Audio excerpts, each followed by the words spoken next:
नांदेड जिल्ह्यातून जाणाऱ्या राष्ट्रीय महामार्गाची पार चाळण झाली। विशेष म्हणजे 1 वर्षापूर्वीच या महामार्गावर नवीन रस्ता झाला होता, पण नांदेड ते वारंगा फाट्यापर्यंतचा संपूर्ण महामार्ग उखडून गेलाय। त्यामुळे या रस्त्यावरून जाताना वाहनधारकांना जीव मुठीत धरून जावं लागतं।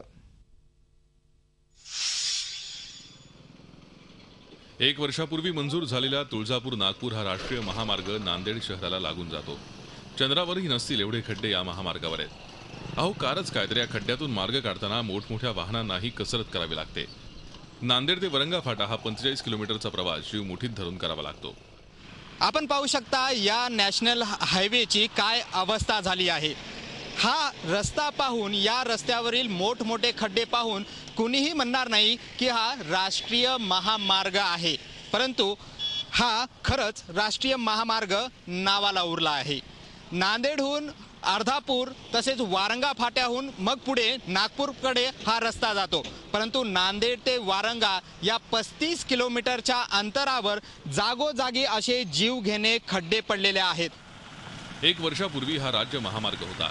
दोन्ही बाजूला रस्ता मोठा करण्यात आला, मात्र या रस्त्याची अक्षरशः चाळण झाली आहे। विशेष म्हणजे नांदेड ते भोकार फाटा या मार्गावर वर्षभराआधीच नवीन रस्ता करण्यात आला, मात्र 1 वर्षात हा रस्ता पूर्णपणे उखडलाय। सर्वसामान्यांसह रुग्णांना या खड्ड्याचा फटका बसतोय। एवढा भयानक रस्ता झालेला आहे। इमर्जन्सी दवाखान्यामध्ये आपण पेशंट जर घेऊन चालत आहात, जर पेशंटची हालत अतिशय हे झालेली असेल तर या रस्त्यामुळे पेशंट वाटेनं दगावायची शक्यता आहे।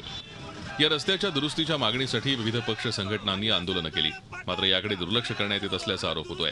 महामार्गावर जो दुरुस्तीसाठी खर्च केलेला आहे कोट्यवधी रुपये, हे अधिकारी आणि हा गुत्तेदारांनी हा पूर्ण पैसा आपल्या खिशात टाकून या रोडची दुरुस्ती केली नाही। या पूर्ण रोडवर जे खड्डे झालेले आहेत, हे खड्डे पूर्ण जीवघेणी खड्डे झालेले आहेत। नांदेड जिल्ह्यातून जाणाऱ्या या महामार्गावरील खड्डे म्हणजे मृत्यूचे सापळे बनले। अशी परिस्थिती असताना या रस्त्याच्या दुरुस्तीकडे डोळेझाक केली जाते। या खड्ड्यांमुळे एखादा मोठा अपघात होण्याची वाट रस्ते विकास विभाग आणि सरकार पाहतंय का, असा सवाल नागरिक उपस्थित करतायत। Satish Mohite, Zee Media, Nanded.